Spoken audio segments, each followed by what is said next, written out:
अच्छी बात मुझे लगी, पूरा भाषण मैंने सुना।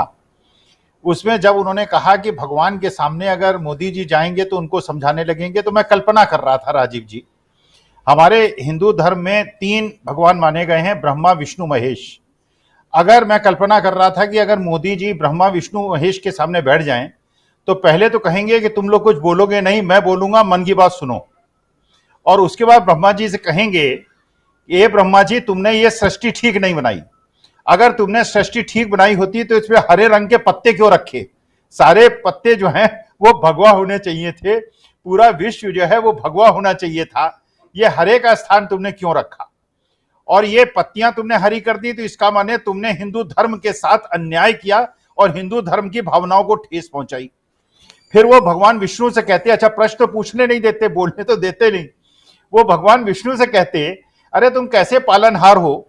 मुगलों ने शासन किया, इतना अत्याचार किया, वो अंग्रेजों की बात ना करते, वो अंग्रेजों के समय को भूल जाते,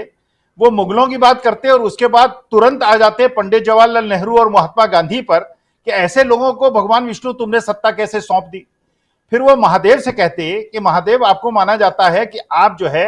सृष्टि का अंत करते हो और आप संहार करते हो। अरे तुम क्या संहार करते हो महादेव, संहार तो मैं करता हूं, मैंने देखो बेटियों को जंतर मंतर पे कैसे घसीट के मारा,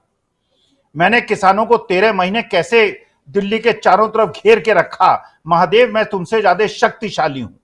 और मैं ये कल्पना कर रहा था, जो राहुल गांधी ने ये आज बात सुनी, देखिए हम लोग जो है हिंदू धर्म को मानने वाले लोग, हम ये मानते हैं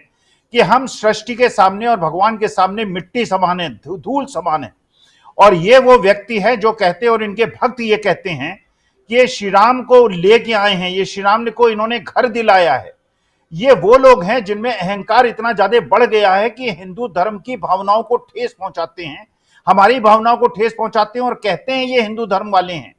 वास्तविकता में जो राहुल गांधी ने ये जो आज एक प्रकार का एक मर्म छुआ है, अरे आप जो हैं अपने को समझते क्या हैं, आप अपने को ज्ञानी समझते हैं। देखिए मैं प्रोफेसर हूं, रविकांत जी प्रोफेसर हैं, फाइनेंस इकोनॉमिक्स के बारे में मेरे को बहुत कम ज्ञान है।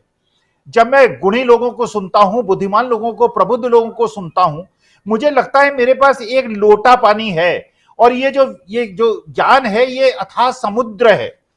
और मेरे पास एक लोटा है। लेकिन एक ऐसा व्यक्तित्व है जो इतना अहंकार में डूबा हुआ है, जिसको हर चीज का पता है,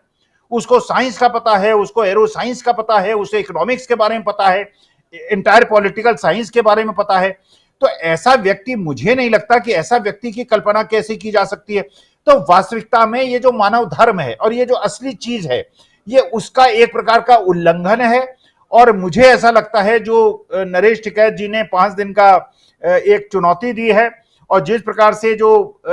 ये जो संघ है, पूरे इंटरनेशनल संघ है कुश्ती का, उसने ये कहा है कि अगर इतने दिनों के अंदर आप ये इनको जेल नहीं भेजेंगे तो उसके बाद हम आपकी मान्यता को खत्म कर देंगे। चुनौतियां बहुत आ रही हैं। अब 18 घंटे अगर कहते हैं इनके भक्त ये सोते हैं, जगते हैं, तो अब मेरे ख्याल से अब ये 5 दिन केवल 24 घंटे जगेंगे। राजीव जी, प्रतिक्रियाएं हैं। देखिए जो सलीम साहब ने कहा, बड़ी अच्छी बात कही। मैं अपने शिक्षक जीवन से ये बात सीखा, टीचर्स 2 प्रकार के होते हैं। एक वो टीचर्स होते हैं जो अज्ञानी होते हैं, जिनको डर होता है कि स्टूडेंट्स कोई बहुत अच्छा प्रश्न पूछ ले, वो क्लास के अंदर आतंक पैदा करते हैं और किसी को प्रश्न नहीं पूछने देते, नोट्स लेके आते हैं, पढ़ाते हैं और चले जाते हैं। जो अच्छे टीचर्स होते हैं, जो दूसरी कैटेगरी के होते हैं, वो कहते हैं बच्चों से, और मैंने अपने जीवन में हमेशा इसका पालन किया, जितने प्रश्न पूछोगे मेरे में सुधार होगा, मेरे को प्रेरणा मिलेगी, मैं और सीखूं, और हम एक अच्छे मित्रों की तरह बैठ के डिस्कशन करेंगे। तो देखिए ये 2 नैरेटिव राजीव जी बन रहे हैं। एक राहुल गांधी हैं, खुलेआम चर्चा कर रहे हैं, एक प्रश्न उन्होंने एक्स्ट्रा पूछने के लिए कहा कि पूछिए पूछिए, खत्म हो गया, लेकिन एक प्रश्न और पूछिए। और एक व्यक्ति है जो मन की बात करता है, कोई प्रश्न नहीं पूछने देता, जो रट रटा के आता है, जो लिख के लाता है, नोट्स बना के लाता है, बोल के चला जाता है। ये जो नैरेटिव है, ये मेरे ख्याल से वेस्ट को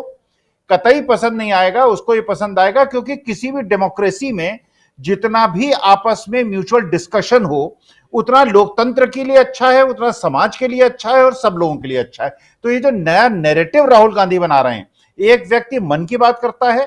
और एक व्यक्ति है जो सबकी बात सुनकर फिर उसमें डिस्कशन करके निष्कर्ष की तरफ पहुंचता है। दूसरा जन की बात करता है। मीनू जी, ये जन की बात अभी राहुल गांधी यूएस में कर रहे हैं, लेकिन यहाँ जो कुछ हम देख रहे हैं उस पर भी चर्चा कर रहे हैं। और आप तो सोशल मीडिया पे खूब रहती हैं और अभी चर्चा कर रहे थे, अभी बात रख रहे थे जब अमलेंदु उपाध्याय जी तो बता रहे थे कि जनगण मन को लेकर के जो बातें हुई, यानी अपने राष्ट्रगान को लेकर के क्या कुछ, क्योंकि इसलिए भी अभी 5 दिनों में मुझे जहाँ तक लग रहा है कि बहुत कुछ अभी शायद 2-3 बार हम लोगों को चर्चा 2-2 घंटे चर्चा करना